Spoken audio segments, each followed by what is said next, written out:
A BRICS economic summit is underway. The BRICS has approved 6 new members. The 23 annual BRICS summit has begun. The BRICS countries have long been sold. Last week, something monumental happened that caught the attention of global analysts, strategists, and enthusiasts all around the world. The BRICS Forum, a group of 5 major emerging economies, announced a major expansion. They're inviting 6 new members, including Argentina, Egypt, Ethiopia, Iran, Saudi Arabia, and the United Arab Emirates. Now, you might be wondering, what does this mean for the world? Well, first, we need to understand what BRICS is, where it comes from, and if it's truly a threat. Well, for those of us that believe that the world is moving towards a post-Western global order, this expansion seemed like a confirmation of their belief. But is that really the case? Let's unpack this together. You see, the idea of a more powerful BRICS bloc might sound appealing to some, while others might be concerned about the implications. But hold on, neither reaction might be warranted. The expanded BRICS might not turn the world upside down, nor does it necessarily signal the rise of a post-Western global order. Sure, the combined economic weight of these 11 BRICS states will be significant, even surpassing that of the G7 industrialized countries. But here's the twist. Internal dynamics and conflicting interests could actually undermine the potential cohesion of this expanded group. Take the growing rivalry between China and India, for instance. It's already casting a shadow over BRICS and any attempt at a unified agenda. Plus, new members bring new conflicts. Egypt and Ethiopia are the loggerheads over the Nile waters, while Iran and Saudi Arabia are regional foes. These fault lines are not exactly a recipe for turning economic might into political influence. So why the sudden push for BRICS expansion? Well, that's where the narrative gets interesting. Some view this as a win for China and Russia, a way to build an anti-Western bloc in the global south. But here's the kicker. Their interpretations overlook the diverse interests of the countries involved and the complex web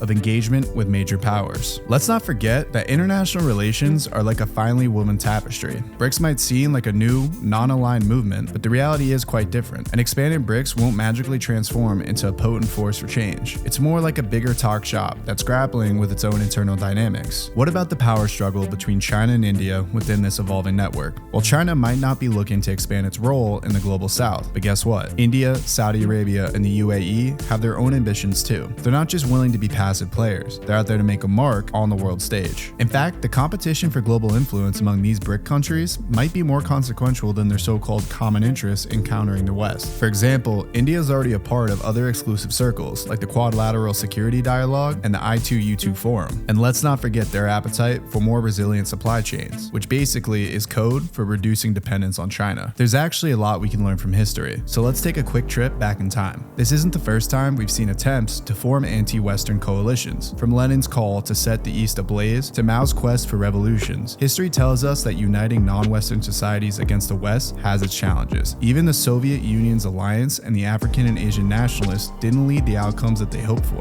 These attempts highlight a crucial lesson. Divisions, national interests, and changing dynamics often trump grand plans. The same goes for BRICS expansion. While it might grab headlines, the reality is more complex and less predictable than it seems. So the question is, where does that leave us? Well, those in the West should probably take a step back from the hype around the rise of BRICS and focus on the contradictions within the forum. This is a wake-up call to the West to end its strategic slumber and engage more effectively with evolving dynamics of the global South. You know, the greatest threats to the West often come within: internal division, missteps, and underestimation of other players. The West can't just rest on its laurels. It needs to get back into the game and find cooperative ways to engage non-Western elites. And so there you have it. BRICS expansion might not be a game changer some make it out to be. It's a reminder that global dynamics are far more intricate than meets the eye. As we continue to watch the geopolitical developments unfold, one thing is for sure: it's never a dull moment in the world of international relations. Thank you for joining me on this exploration of BRICS expansion. If you found this video enlightening, don't forget to give it a thumbs up and share it with others interested. And hey,